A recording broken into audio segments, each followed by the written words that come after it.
Hello everyone, I'm Ruiheng, a third-year PhD student at the University of Nottingham, Ningbo, China, under the supervision of Professor Xu Sun, Dr. Qingfeng Wang, and Dr. Bingjian Liu.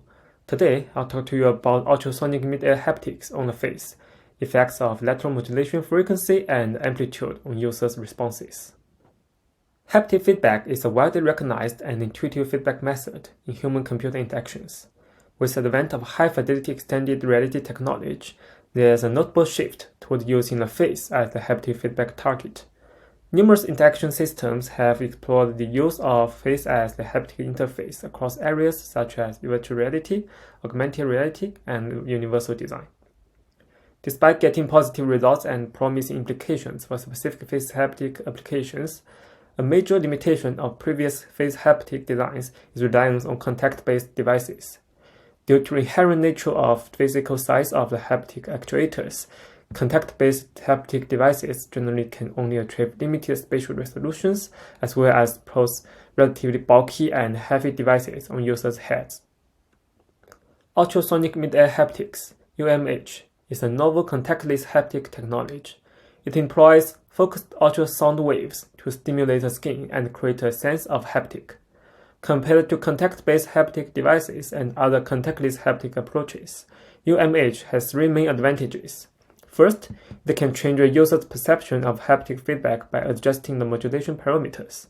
Second, it can deliver haptic feedback with high spatial and temporal resolution. Finally, it can modulate stimuli in a relatively large spatial area. To enable perception by the human skin, UMH modulation techniques are necessary for the focal points, and there are three main modulation techniques to create perceivable haptic sensations. The first technique is amplitude modulation, which modulates amplitude of ultrasound waveform to correspond to a vibrotactile stimulation waveform. It modulates different frequencies by controlling the intensity of ultrasound waves, and its focal point is stationary. The second technique is lateral modulation, LM, which keeps the intensity constant and produces haptic feedback by quickly moving the focal point along a short trajectory on the skin. The spatial dimension of the LM focal point is typically within several millimeters with high-speed focal movements, which will be perceived as a point of vibrotactile stimuli instead of spatial movements. The last technique commonly employed in UMH research is spatial temporal modulation. It is specifically designed to generate more intricate patterns. It dynamically positions the focal point along two-dimensional trajectories while maintaining a consistent focal intensity, allowing for the creation of diverse shapes. Given that this study centers around the perception of focal point, which serves as a fundamental unit of UMH, the decision has been made to employ LM rather than STM. The distribution of mechanoreceptors on the face is different from that on the hand. However, previous exploration of UMH on the face employs haptic parameters either borrowed from the hand studies such as 200 Hz or assumed that the most sensitive frequency of mid-air haptic is the same as contact-based haptic research, which is around 40 Hz. This inappropriate selection of modulation methods or parameters resulted in excessively large and power-consuming experiment settings, which makes them less feasible for translation into consumer-friendly products, such as VR headsets.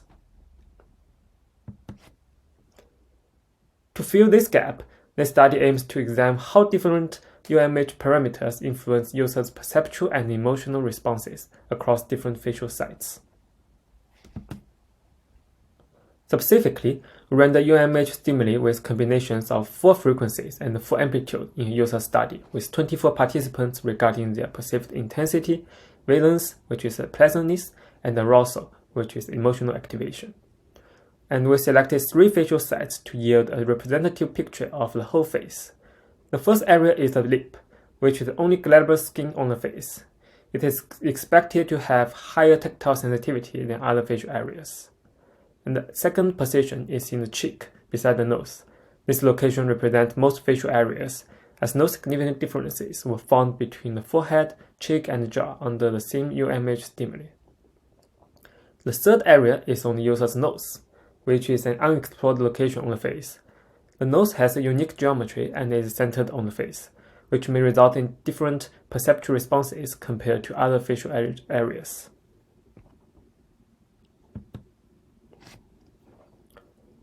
Our results show that there are significant differences in terms of perceived intensity between the lip and the other two locations. The lip emerged as significantly more intense in its response than the cheek and nose. These results suggest a divergence in the perception of UMH between the glabrous skin and hairy skin on the face. This aligns with previous research that compared the glabrous skin and hairy skin on the hand and arm. Additionally, a three-way interaction emerged among the sites, amplitude, and frequency, which means that optimal LM parameters differ among facial sites.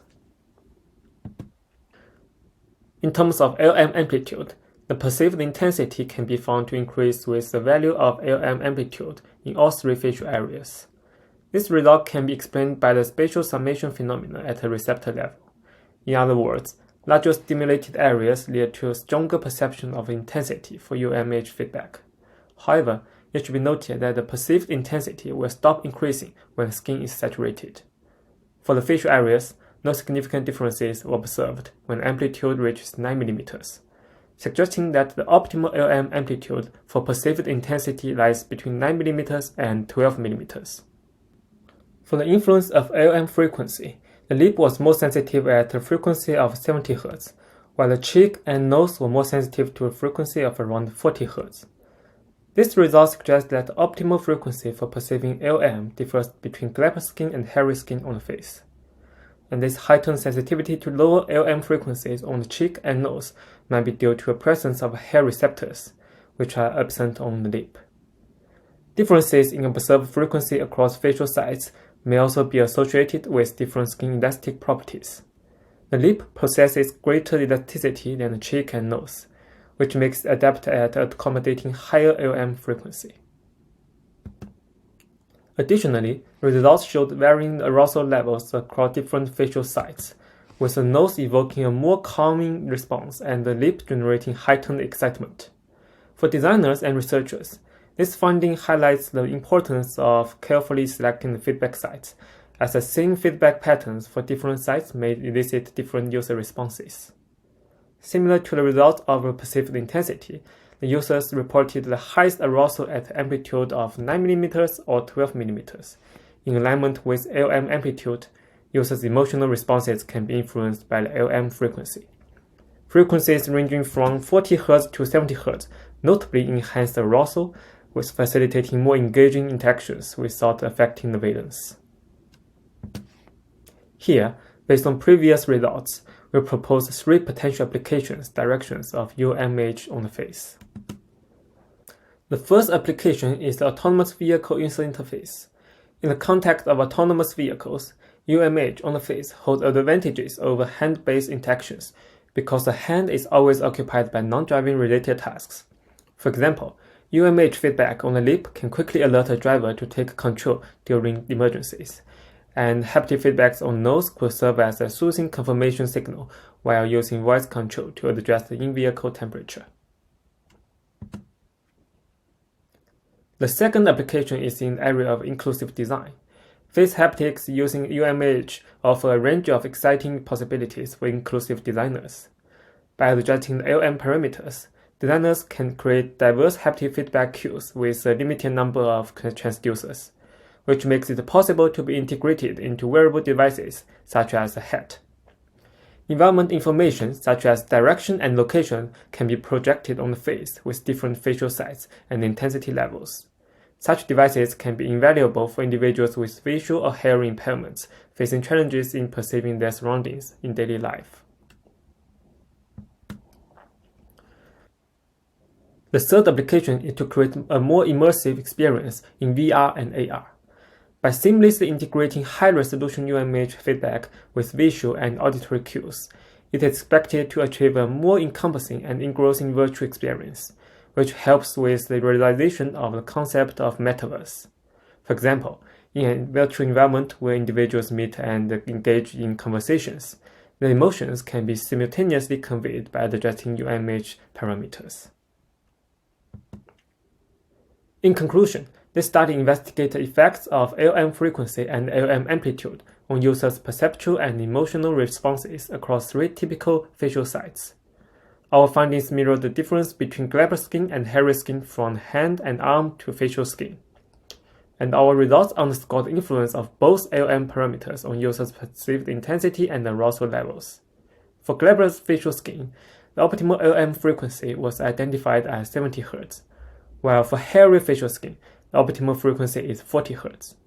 These findings not only enhanced our understanding of how humans perceive UMH feedback on the face, but also contribute to the advancement of UMH design in different application areas. Thank you so much for your attention. For more detailed results and findings, we invite you to read the full paper, and we are happy to answer any questions you may have. Please do not hesitate to contact us. Thank you.